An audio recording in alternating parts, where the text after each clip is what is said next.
Uncle Lou, I vaguely remember him. He was a very sporty guy, as I remember. And as I say, he married a former Ziegfeld Follies girl named Betty, who gave me a wonderful doll. It was an edible doll, but it was too enchanting to eat. I don't think I ever ate that doll. I mean, it was a doll all dressed in clothes, like a real doll. But and she was beautiful. And I don't think anyone suggested I should eat her, and I never even dreamed of eating her. But what happened to her? I don't know.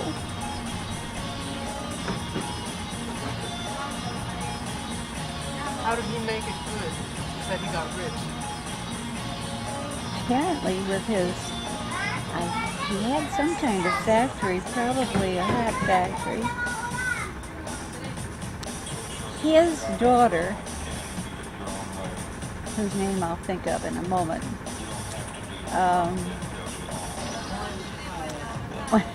she became a teacher, this is footnote, she became a teacher in Framingham, Massachusetts.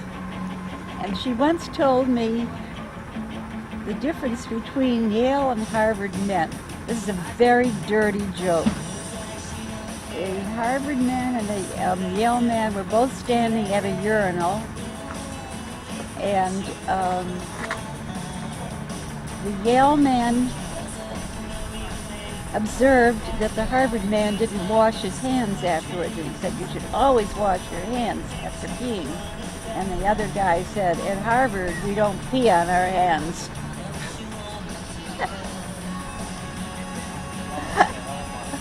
That was the height of risqueness.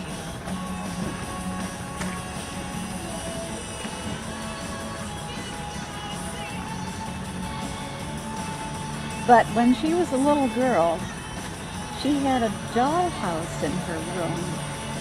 A dollhouse. It was a big dollhouse. I never had seen one. It was just enchanting.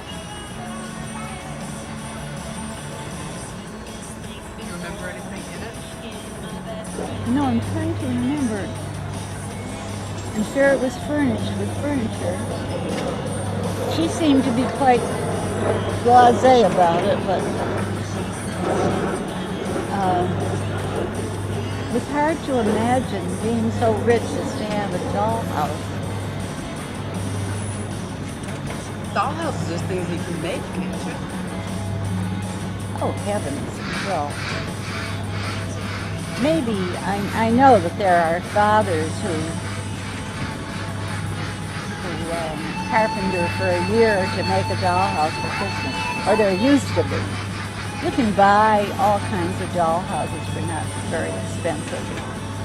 Collapsible dollhouses that a kid can carry around with them. I know all about it from catalogs, not from other sources. But I must have been very young, because when I came to Detroit, I was 7. And I spent time in Montreal, so I was maybe 4, 5, 6. We didn't go there very often for some reason. I'm looking at this huge, I guess it is a whole bunch of balloons of various shapes. Yeah.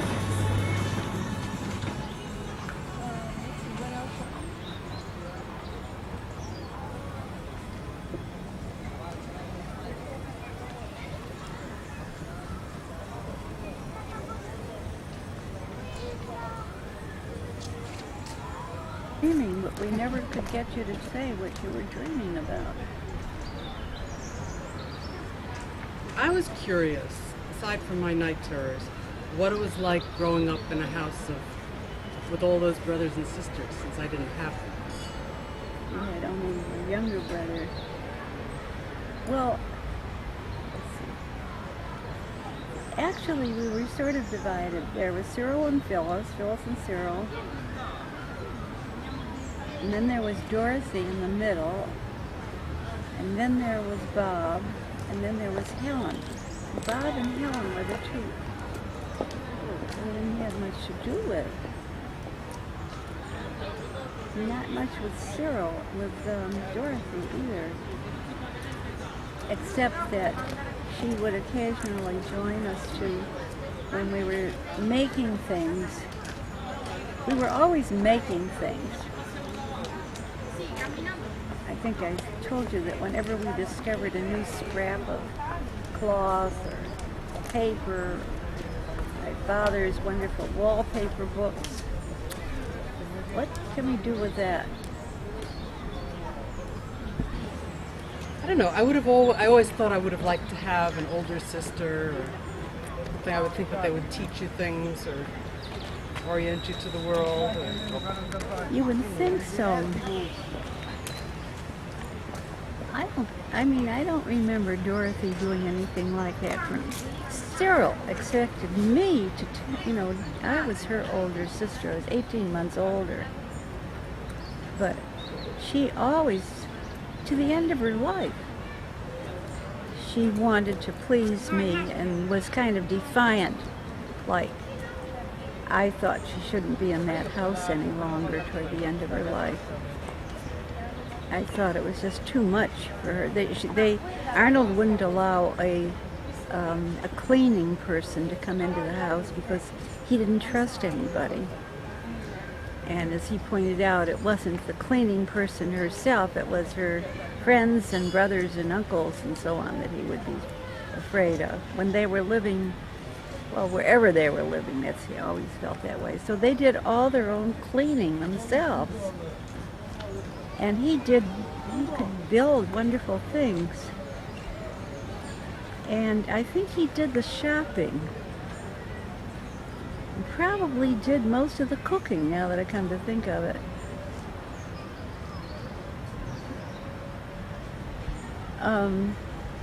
But the point of what I was saying is that that was one place in which I simply could not influence Cyril at all. And also, I didn't like the applique things that she was doing. She did hangings of black people in various poses. Well, they were always caricatures, but she didn't see it that way. And so she thought everyone would admire them all the time. I don't know how much they admired them, and yet she was apparently a very revered figure in Highland Park, the little city. Highland Park was its own city, completely surrounded by Detroit, strangely enough. And she taught in the junior college. She was the art teacher. Mm-hmm.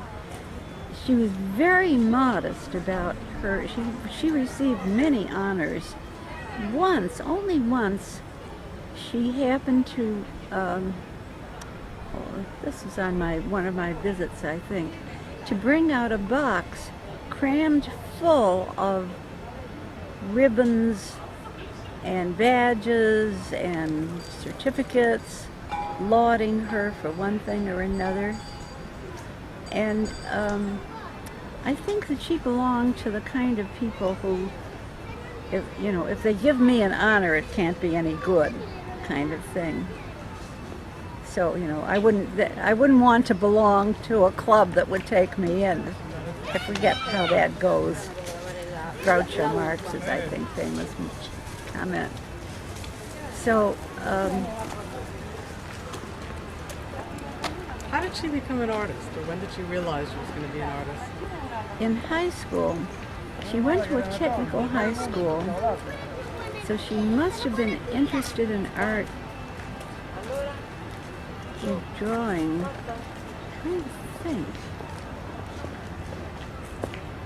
I don't remember her drawing and painting before she entered high school, but why did she go to Cass Tech? a couple of very famous designers went to Cass Tech, like someone named Harry Bertoya, who designed a very famous chair. Maybe it's that plastic chair that everybody sits on.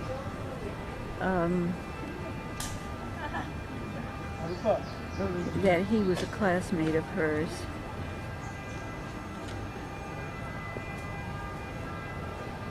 But her drawings at first were really beautiful, very simple and, fast. And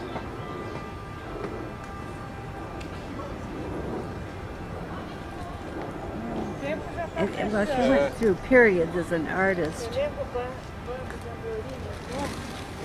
Someone was saying, was it one of my clients, was saying how much she likes the big painting of Cyril's, a watercolor, a Detroit watercolor, in my waiting room. Big painting. You've seen it, but you don't remember it. Isn't that an oil? The one with the various scenes, 10 different scenes. Various cities. Yeah. City scene. No, I'm pretty sure it's a watercolor. It's my absolute favorite painting of hers. It is your favorite painting? Absolutely. I love it too. And now that was the kind of painting that I thought was very characteristic of her. And in fact, all the paintings that I have of her, I really love. The King, which was really my father, I think. I think she had a father thing. And the fish over the sideboard, beautiful. Those are oils. And then the circle paintings, all those circles, she went through a circle phase. And then she went through a squatting figure phase, which I thought was pretty awful, and stayed that way. She was wonderful about design, and she was a marvelous teacher. I would bump into people occasionally who would say, "Oh yes, I used to go to the Detroit Art Institute. She taught there on Saturday mornings, besides teaching her regular classes." And she was very creative. She was always over-prepared, so that she had a choice of a lot of things to do with people. And she was so enthusiastic.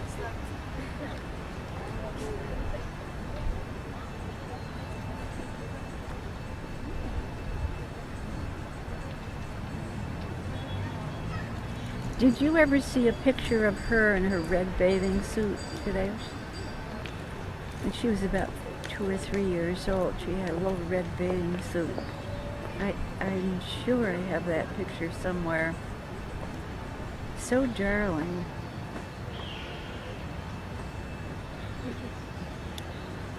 I don't remember thinking she's darling, but I also don't remember ever fighting with her. Well, she wouldn't fight with me because I was the one that knew everything and told her stories. I told you about the continuing story I told her when she was 5 years old. Or you were 6? Huh? Yeah. Oh. Every night I told her the story of the boy who ran away from his parents into the woods. Didn't I tell you about that? Sure.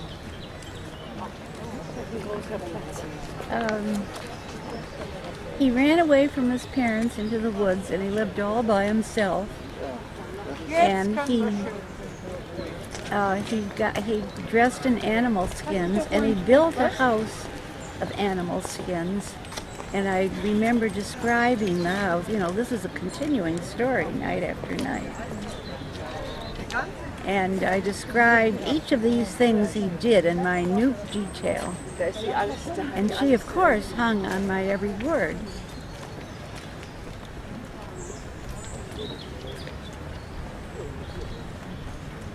You never had any of that from your older sisters?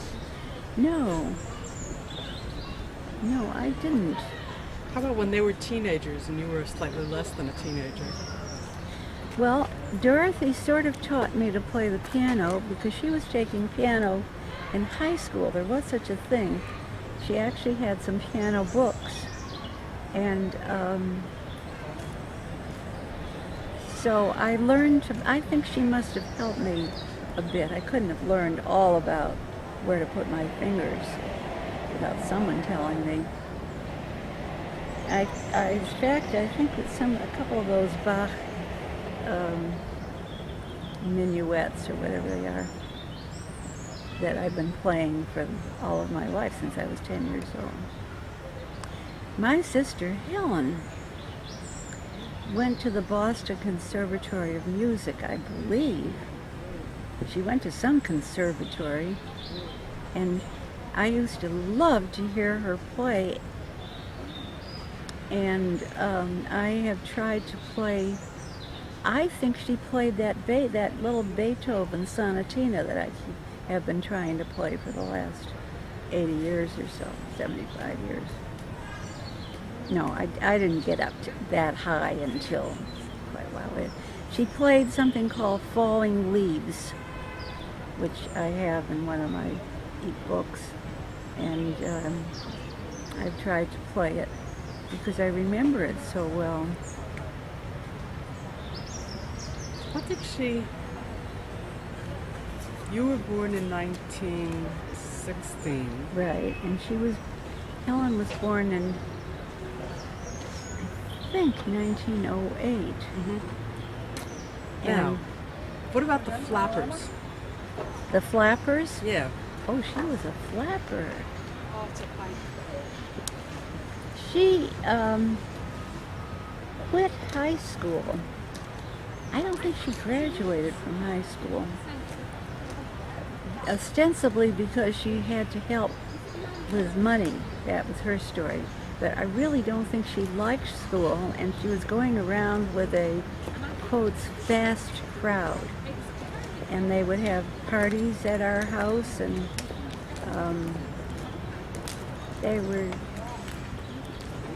she was a flapper. What did that mean? No. She wore short skirts and high heels and wore lipstick, I believe, and bobbed her hair.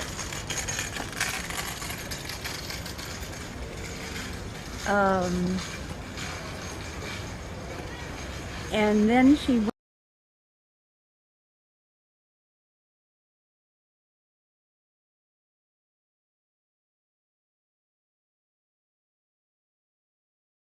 she went to work, and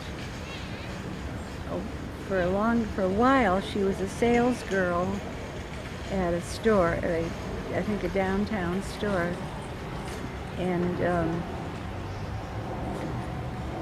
she usually would bring something home for us kids on payday. Yeah. Jordan almonds, I think I told you about that. Something like that. She's the one who bought us our little red chairs. You know, we had little red chairs everywhere with us.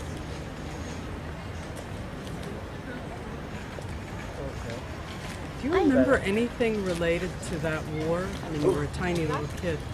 World War I, you mean? Yeah. The only thing that I remember, I must have told you this. Hello? I think I remember, I don't think it's just that someone told me, that I went to my father, where I was brought, maybe 18 months old or something like that, to my father's tire store on Tremont Street in Boston. Is there a Tremont Street? Boston?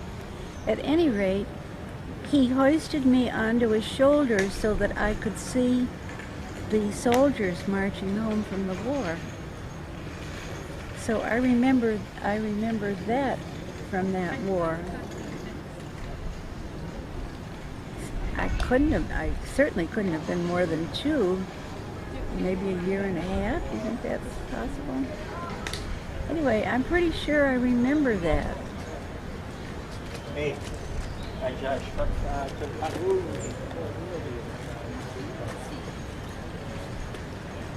You know, I never heard any quarreling in my house. Now that doesn't sound natural. My father was very hard on my brother. He was very domineering, and I think that's why my brother grew into a rather non-assertive person.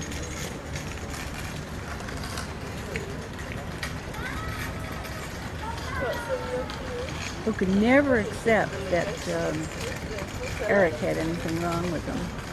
This is much later, of course.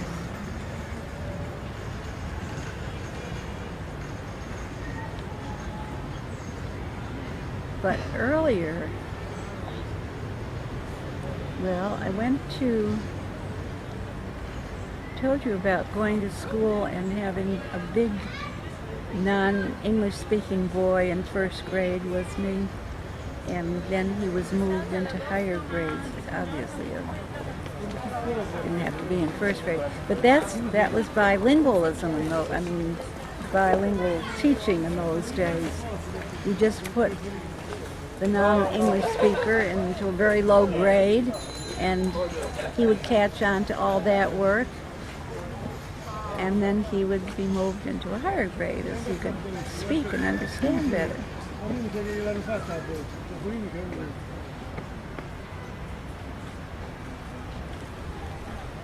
What nationalities were there where you lived? Did you know no immigrants as a child? I don't remember ever making friends with another child in the neighborhood. Well, there was always Cyril. It was Cyril and Phyllis. But I remember when I was a little older, maybe 9 or 10. See, first, when we came to Detroit, my father had a place, a flat, all ready for us on East Euclid Street. And he was very happy. You could see that he was very happy to see us all. So we lived on East Euclid, and I went to the school in the neighborhood, and that's where I learned to read. I didn't learn to read before school. I learned to read when I was in first grade. Were there children's books in your house? Were there what? Were there children's books in your home? Flipped near my... Children's books in your home when you were small? No, there weren't. There must have been at least one, because I remember a wonderful story about a grandmother and fur-lined shoes, and I think we had that at home. No, there are grown-up books, but no children's books. Did anyone read to you? No, I don't think so. I read to them as soon as I could read. I read to everybody. I was thrilled to be able to read.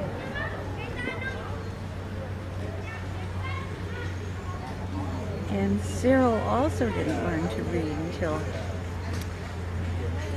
Cyril's great humiliation is that she was never completely sure of her spelling. And I don't know how long it took her to spell the color blue, B-L-U-E. It was always B-L-E-W until she was a teacher, I think. Maybe even then.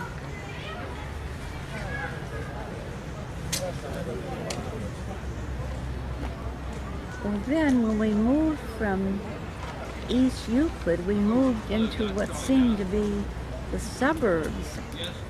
Actually, it was sort of like a little bit like the fringes of Detroit, not quite. On Homestead Street. I told you about the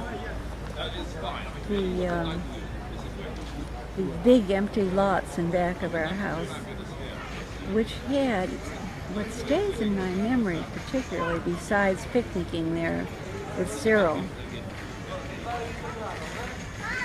is that there were some huge elms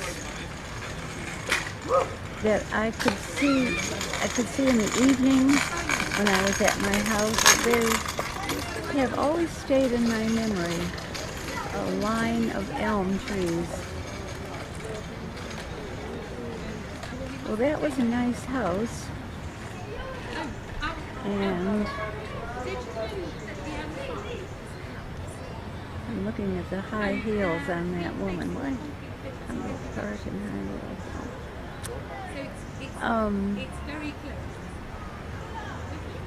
Trying to think whether it was a... We always lived in flats. We didn't have a house of our own.